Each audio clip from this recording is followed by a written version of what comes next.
got some new books to show you. They're new old books.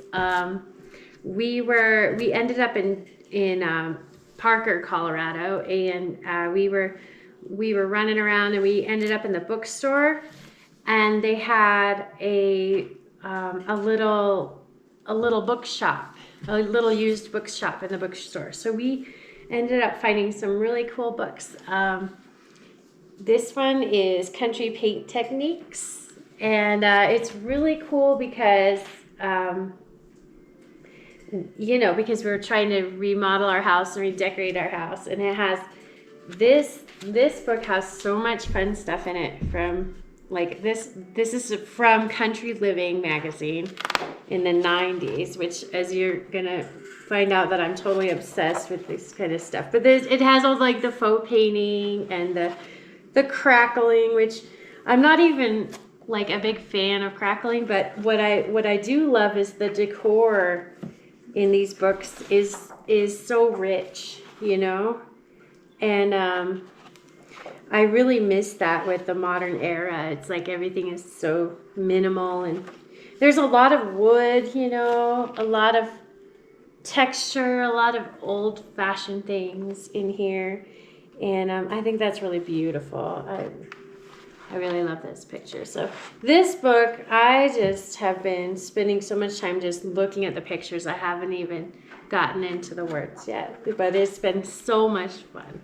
And like I said, I'm not as much into the faux painting necessarily, but I miss this style, and so it just makes you think you can really just do so much stuff. Well, you can with painting and with any kind of decor. There's some really weird, crazy stuff in here too, where they really painted it really busy, and then they went and threw everything in the room, and that's a little bit over the top for my taste. But here's where they did like Jackson Pollock on the wooden floor. Like I think for me, just having a wooden floor would be wonderful. I don't need that kind of thing. But here's the really busy picture. But anyway, so that was really cool. And another cool book we found was and these were like $2-3 a piece, so it was like a treasure,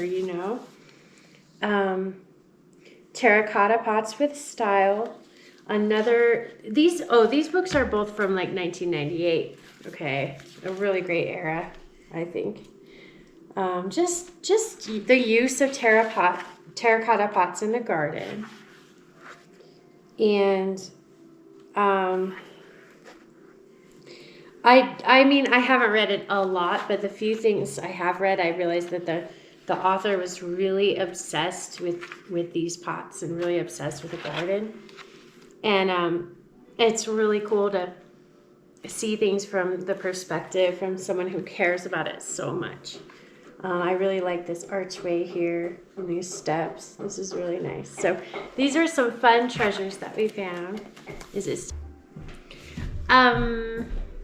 Okay. Oh, yeah. So we found ourselves in Parker, Colorado, and what it was like a new old town. So everything was kind of new. It's like they had put an old town in this place. Like all the buildings were kind of new, but it was set up like it had that old town feel and old town charm. So we ended up there was a little coffee shop, which was so nice because it had that old coffee shop feel to it and not really the modern feel, which, as you can tell, I'm not into.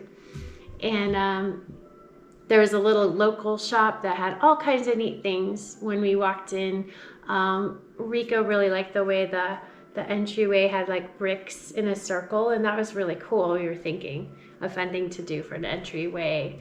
And there was a lot of these handmade soaps that smelled so good, and I'm wishing we would have bought some, but we didn't do that. But and they also had some food for sale in the little local market. So what I did get is I found this beautiful skirt, which was really cool because it's really hard for me to find things sometimes that I like and that work for me and that are worth the money. So I don't remember the names of these shops, but it was, it was just like downtown Parker, Colorado, and they had ice skating.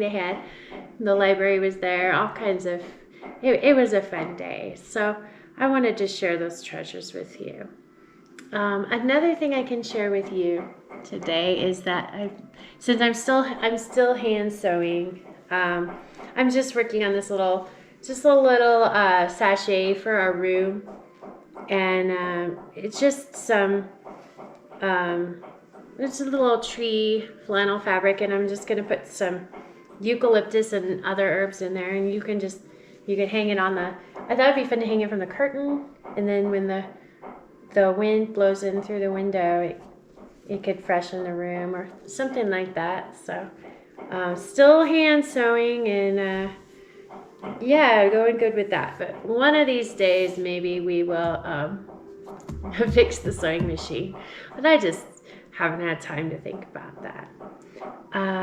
So let me show you a few of the pages from this book, and I think that will be all for today, and we'll see you next time.